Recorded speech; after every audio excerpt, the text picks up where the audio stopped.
of the flash. But when you take this picture and you can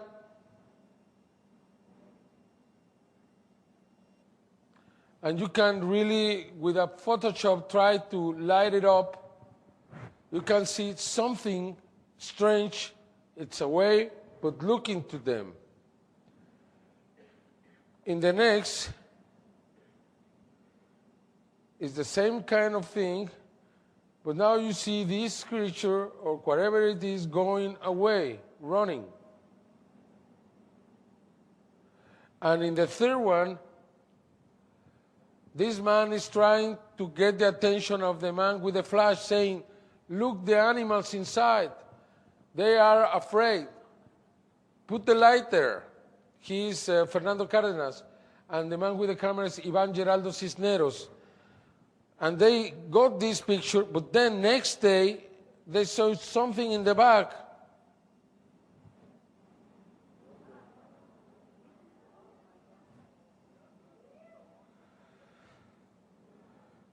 You see, we have analyzed this.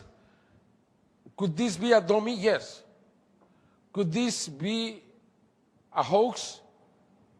In the camera, in the image? No. It's not a hoax in the image. Exactly like the last case. It's not a hoax in the image. Can they be dummies? Yeah. It's very difficult to go against that. I mean, but when you have so many cases, we have 2 so far. What's the size? We believe is a yard or 80 centimeters, something like that. My friend Dan Iria helped me, who he's around, I don't know if he's here, but he made an analysis on these pictures, and his conclusion was that this was real. He couldn't say, again, if this is a dummy.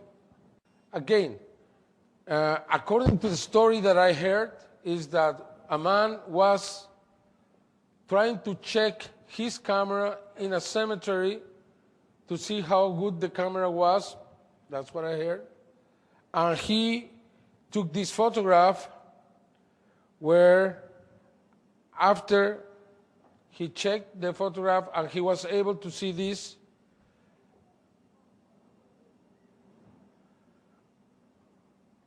again, what would be the reason just to hoax this? The whole the pixels in the creature are the same from the rest of the image, which means that this was not hoaxed, but it could be also a dummy. But now we have what, 3 cases? And then on July 2003, in Juarez, Mexico, a little girl took this photograph, a 14-year-old girl, inside her house. And there are 3 pictures. I just got one. When I went to make the investigation, we found the girl in the hospital. She was very sick. I offered my help to the family, but they didn't want to, and they asked me not to get the girl involved in the investigation.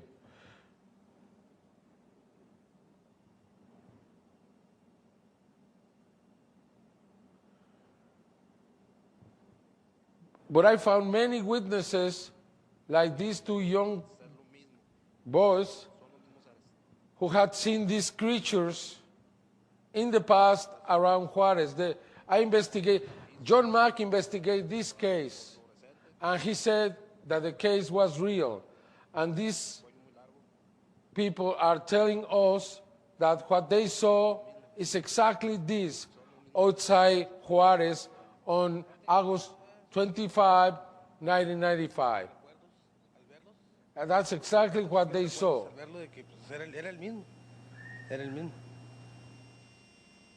We have the so-called Mayan calendar. Why is it so important?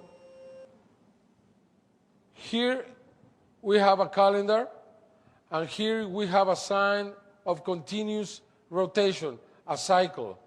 The Mayans believe that our solar system, and they were right, went around a center every 25,625 years. And they divided the calendar in 5,125. 5 parts of that calendar made a full cycle. Here we have 4 calendars. Inside we have times of 520 or 5,100 or 5,200, and outside we have 5,200, 5,100, which means that we are very near to the calendar. 2012 is going to be the end of the calendar. Many people consider that the end of that calendar means the destruction of Earth. I believe it's a change.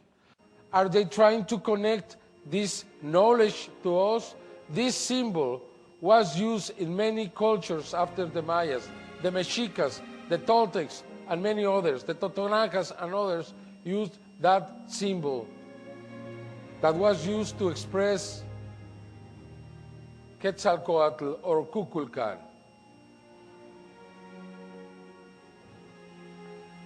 Is this Mayan calendar so important? I believe it is. Just very recently, in the news we heard the scientists accepting that by the year 2012, we will see the rising of the sea level.